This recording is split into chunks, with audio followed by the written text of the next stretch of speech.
Hey guys, welcome to solving systems of quadratic equations by substitution and elimination. I'm going to do one of each.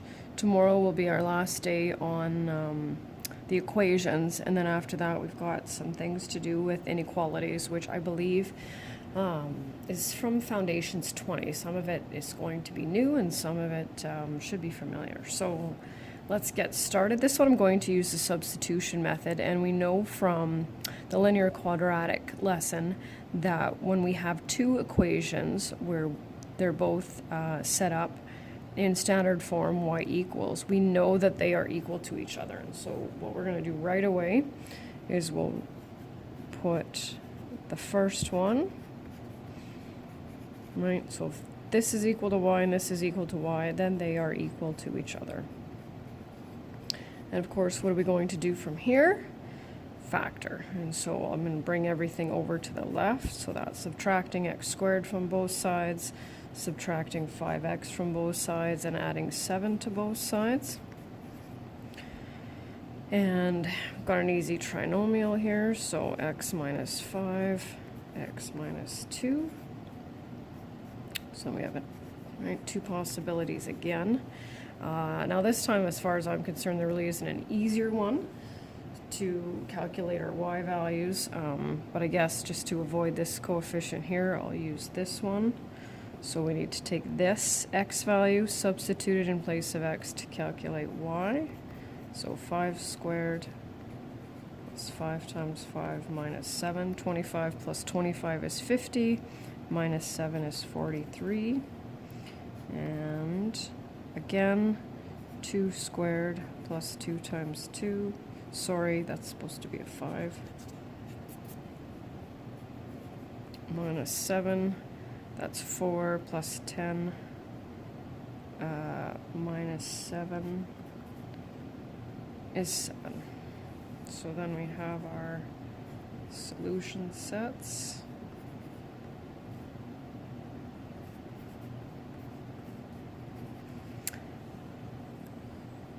And then for this one, I had verify, and if you want to just take a look at that, that will be in the attached complete notes, where I've taken the 5 and the 43 and substituted into both this one and this one to make sure left side equals right side, as well as the 2 and the 7 in both equations.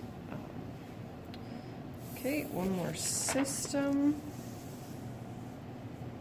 And this one is elimination, and remember, you don't need to be able to use both. You can pick and choose.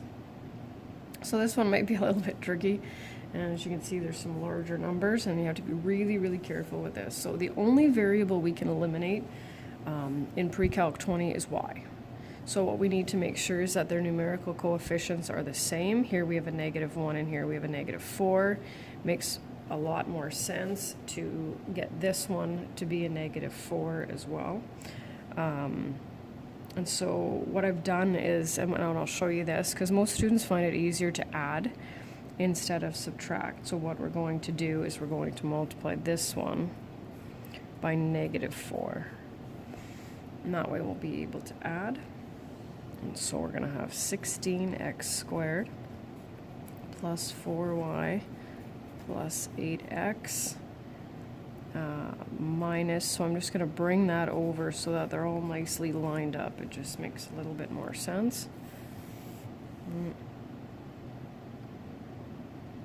So I brought that over by adding 5 to both sides to bring it over there, and that's why it's a negative. And so in order to end up with 0 y's, we would add -4 and 4, and so we're going to add everything. So 19x squared minus 38x minus 57. And I feel like I remember from last semester when I got to this point, students assumed that was a difficult trinomial and made total sense.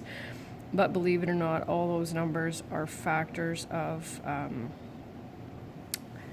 19. 19 divides evenly into all three, and not that I expect you to know your multiples of 19.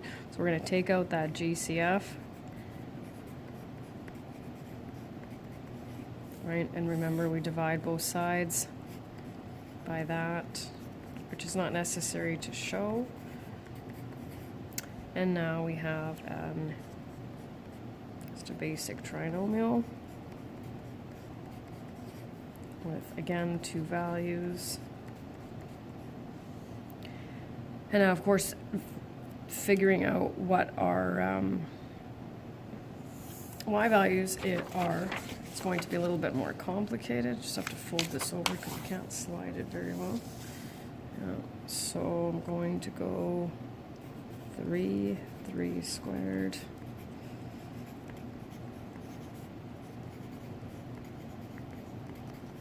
Oh shoot, can't see that. There we go.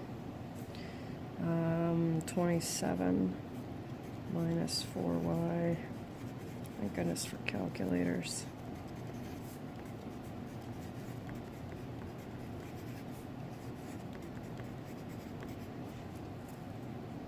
It's definitely tedious work, not too complicated, but definitely takes a little bit more time than the other ones.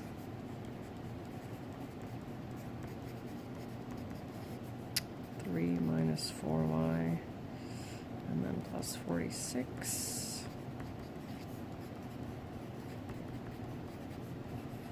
And there we go. Solution set time, and we're finished.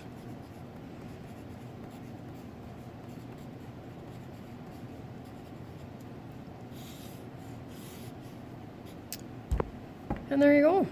Enjoy the rest of your day.